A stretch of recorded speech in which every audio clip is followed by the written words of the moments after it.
Sister sold her house for a dream vacation. Now my parents want her family to move into my place. So I've got this house, right? Been living here for the last 10 years, paying it off bit by bit, and finally I can say it's mine. It's nothing fancy, just a modest 3-bedroom place, but man, it's mine. You know that feeling when you've worked your butt off for something, and you can finally just sit there and think, yeah, I did that? That's where I'm at.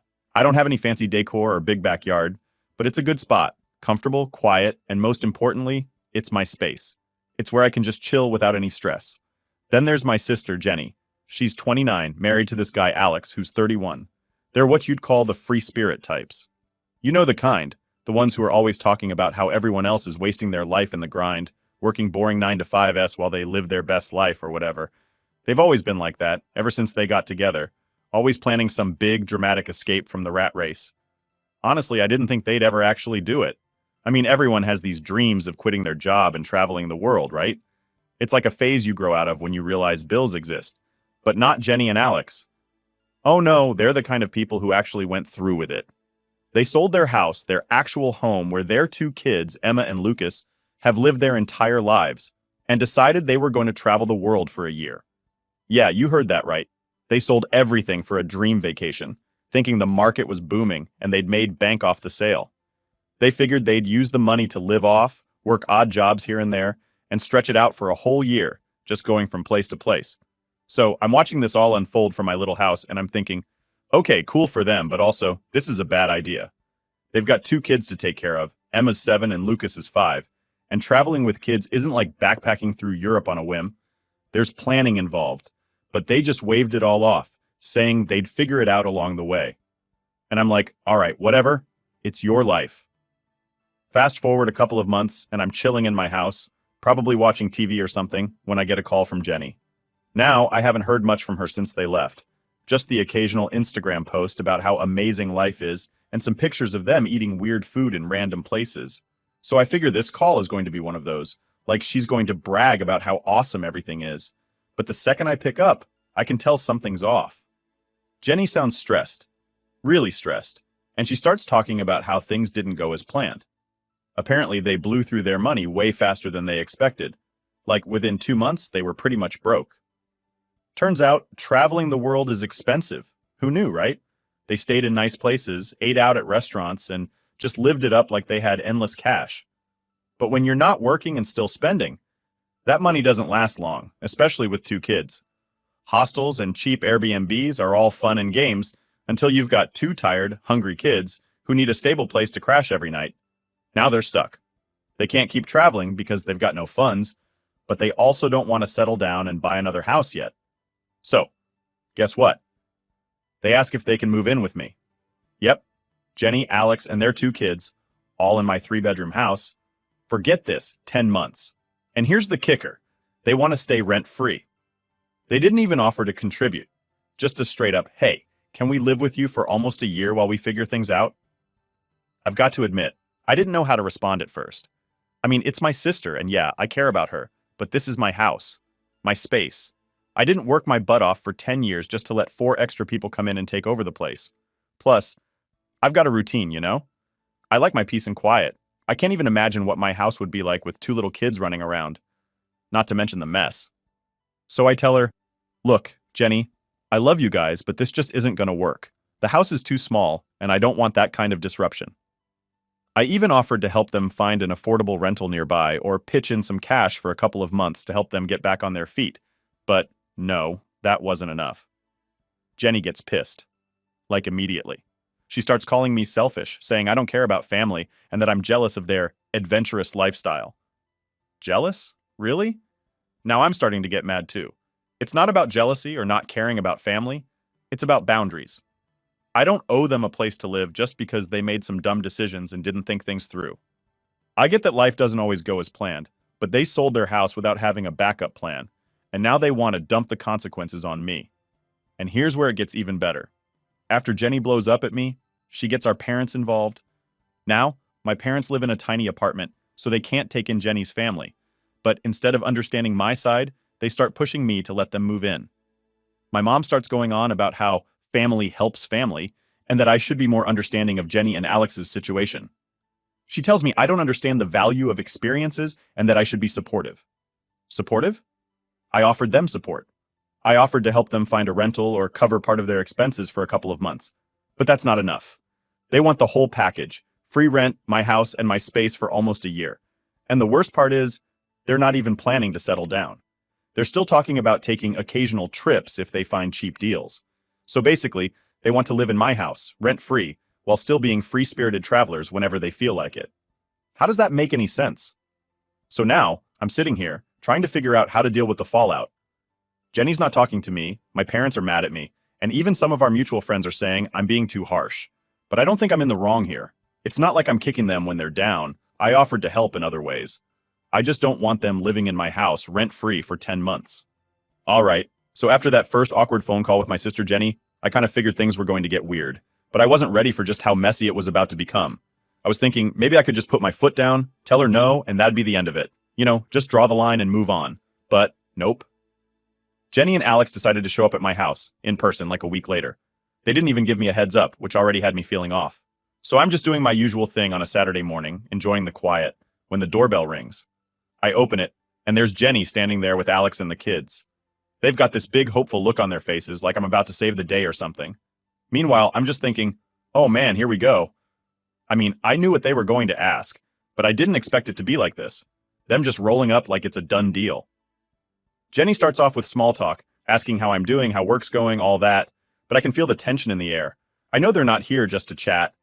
It's like that moment where someone's clearly buttering you up for something big, and I'm just standing there trying to stay polite, but also bracing myself for what's coming. Finally, after what feels like forever, Alex clears his throat and jumps in. He's like, "So, Brian, we've been thinking about what you said on the phone." And then Jenny takes over, because of course she's the one running the show in their relationship. She's all like, "We know you said you didn't think having us live here would work out, but we really believe we can make it work. It's just 10 months. We won't be any trouble. The kids are good. They'll stay out of your way, and we'll keep everything clean." I just stand there for a second, not sure how to respond, because let's be real. There's no way two little kids are going to stay out of my way in a house this size. And the idea that they're just going to magically not disrupt my life? Yeah, that's not happening. I try to stay calm, though. I don't want to blow up right away, so I ask, what's the plan, though? I mean, what happens after the 10 months? Are you going to get another house? What about work? Jenny and Alex glance at each other like they haven't really thought this through. Then Jenny goes, "We're still figuring that part out. We might go back to traveling if things work out. We've been checking for cheap flight deals, and there's a chance we could get back on the road by the end of the year. We just need a place to regroup, you know?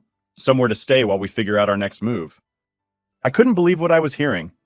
So not only do they want to crash at my place for 10 months, but they're also still talking about taking more trips? Like, really? You're broke, you've got 2 kids, and your big plan is to keep living this fantasy life where you're just floating around from place to place. I didn't even know what to say. I mean, where's the logic in that?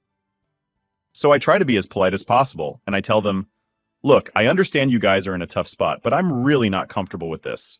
It's not about not wanting to help you out. It's just that my house isn't set up for that. I've got my own routine, and honestly, I don't think having you all here for 10 months would work for anyone. The house is too small, and there's just not enough space." That's when Jenny's face changes. She goes from hopeful to pissed in about 2 seconds flat. "Are you serious?" she says, crossing her arms. "We're family, Brian. Family helps each other out. You've got all this space, and it's just you living here. What's the big deal?"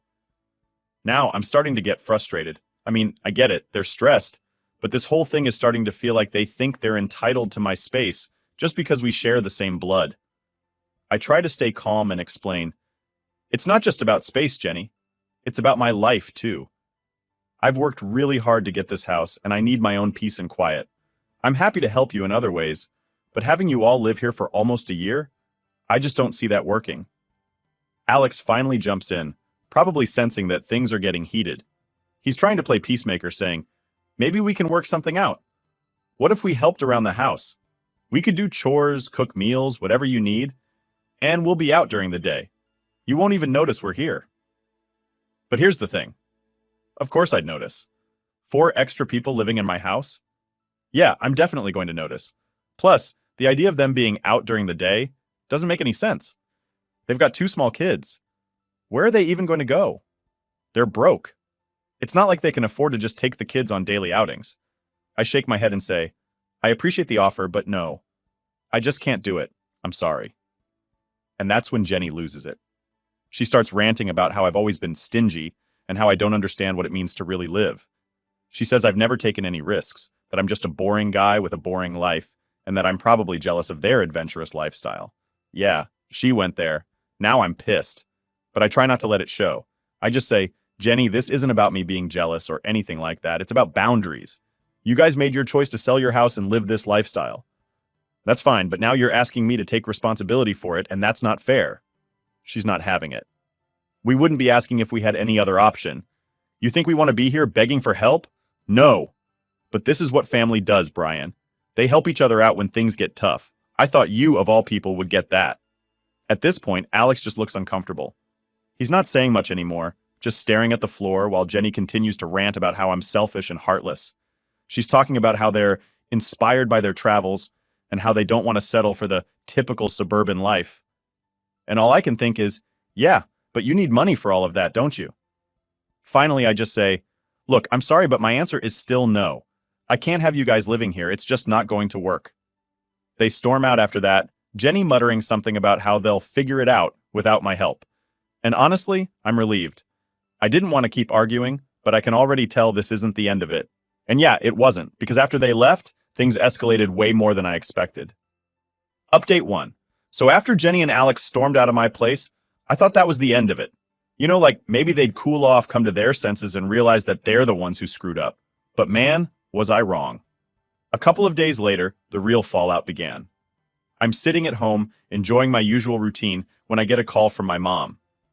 Now, normally when my mom calls, it's just to check in or ask me if I've been eating enough vegetables. Seriously. But I could tell right away that this call wasn't going to be one of those. She starts off with, Brian, I need to talk to you about Jenny. And that's when I know I'm in for a ride. Apparently, Jenny went straight to our parents after leaving my house. She gave them her whole sob story about how I refused to help them when they were down and out. And of course, she framed it in a way that made me look like the bad guy. My mom's voice is all disappointed, like I kicked a puppy or something, and she goes, I don't understand why you wouldn't help your sister, Brian. They're in a tough spot, and family's supposed to help each other. I try to keep calm, but inside I'm already annoyed. I explained to her what really happened, how I offered to help them find a rental, even give them some money to get back on their feet, but they just wanted to move in with me for 10 months, rent-free. I tell her how their whole plan was ridiculous, how they blew all their money without thinking things through, and now they expect me to bail them out. But my mom, of course, doesn't see it that way. They made a mistake, Brian, but they're still family. You have the space. It wouldn't be forever, just long enough for them to figure things out.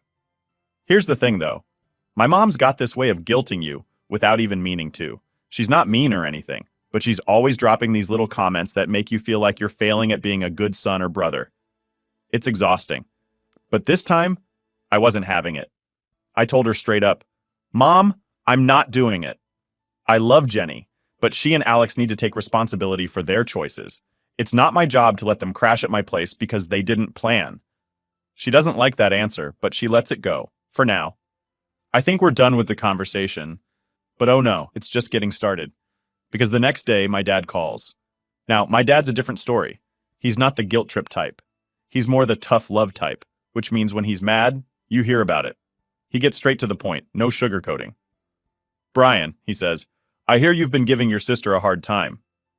I try to explain myself again, but he cuts me off, going on about how I'm being selfish and how I've always been the one who has it easy.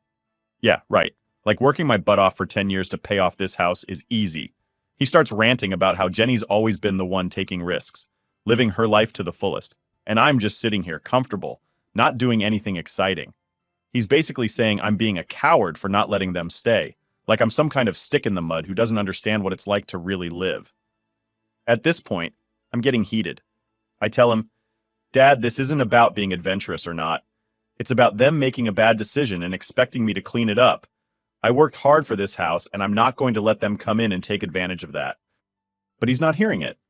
He keeps going on about how I'm the one who's in the position to help, and how I'm failing as a brother by not stepping up. It's like he's taking everything Jenny said and running with it, making me out to be the bad guy in this whole situation. And honestly, that hurts. I've always been the responsible one in the family, the one who's worked hard, kept my head down, and did what I needed to do. But now it feels like none of that matters. After that call, I'm fuming. I feel like I'm getting attacked from all sides. My parents are both mad at me, and Jenny's probably out there telling everyone I'm a heartless jerk. And guess what? That's exactly what's happening. A few hours later, I get a message from one of our mutual friends. Let's call him Tom. Tom's a good guy, but he's also friends with Jenny, so he's heard her side of the story.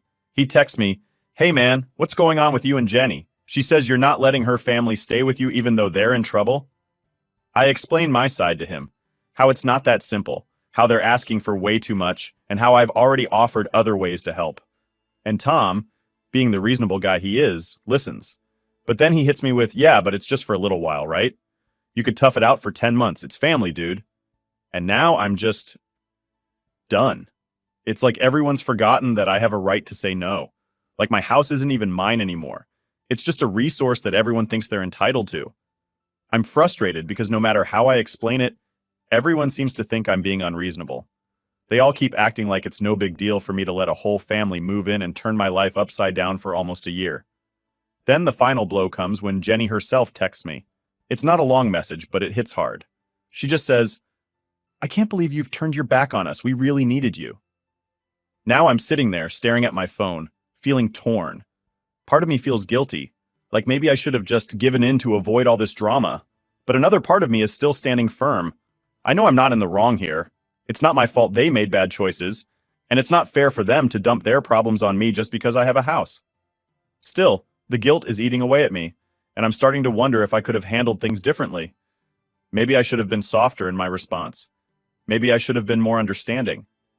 But at the same time, I know that giving in would have just enabled them to keep making these reckless decisions, thinking they can always rely on someone else to fix things. So, yeah, now I'm stuck. My parents are mad at me, Jenny's pissed, and even some of our friends are questioning whether I did the right thing. And me? I'm just trying to hold on to the fact that I set a boundary for myself, even though it feels like the whole world is telling me I'm wrong for doing it. But this is far from over, because as much as I want to just walk away from all the drama, Jenny isn't done yet. Update 2. All right, so after all the phone calls and texts, I'm thinking maybe things will just blow over if I ignore it for a bit. Maybe Jenny and my parents will calm down, realize I'm not the bad guy here, and we can all move on. But no, things didn't settle down. They escalated.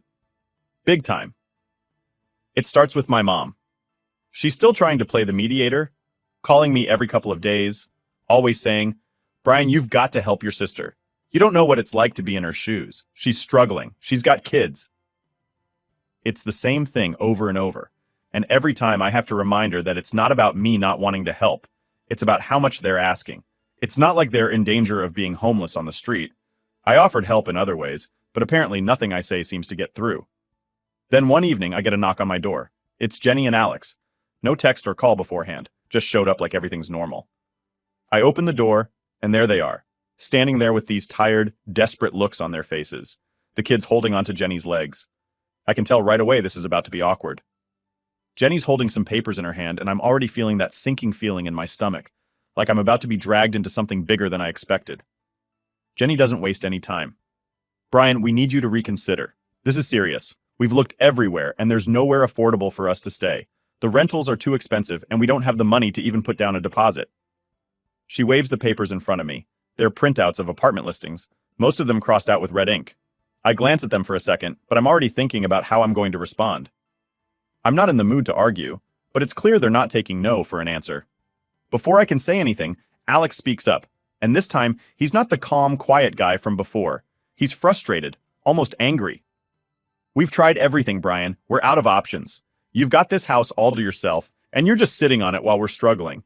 You really can't let us stay for a little while?" Now, I'm getting irritated. I've already had this conversation a dozen times, and every time I say no, they just keep pushing.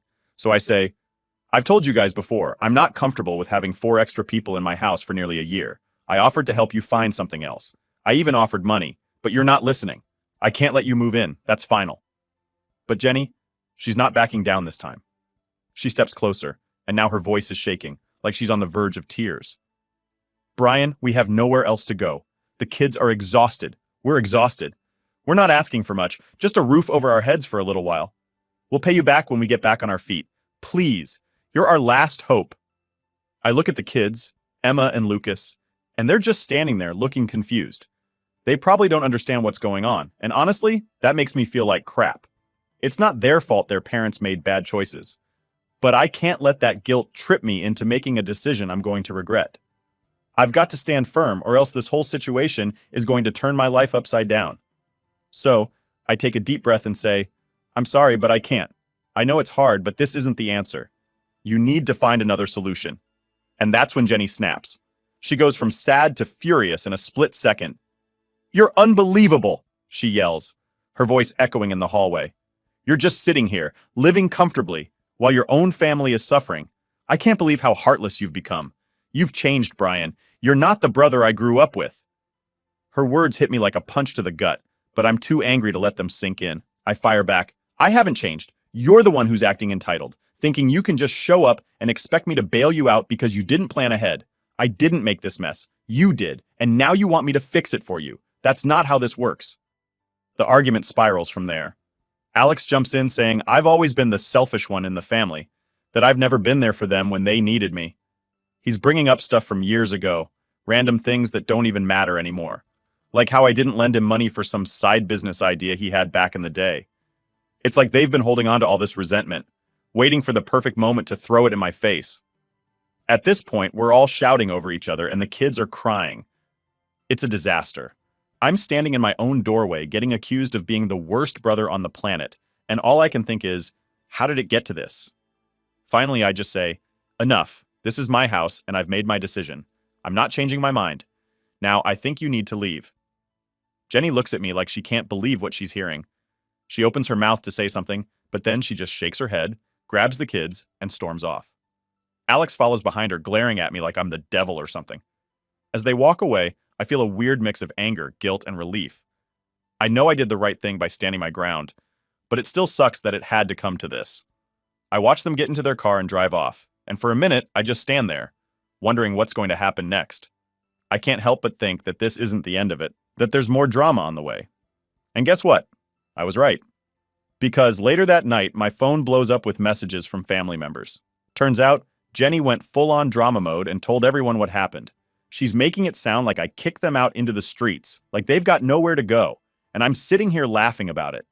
My aunt, my cousins, everyone is texting me, saying stuff like, how could you do this to Jenny and the kids? You've got a big house and they just need a place to stay.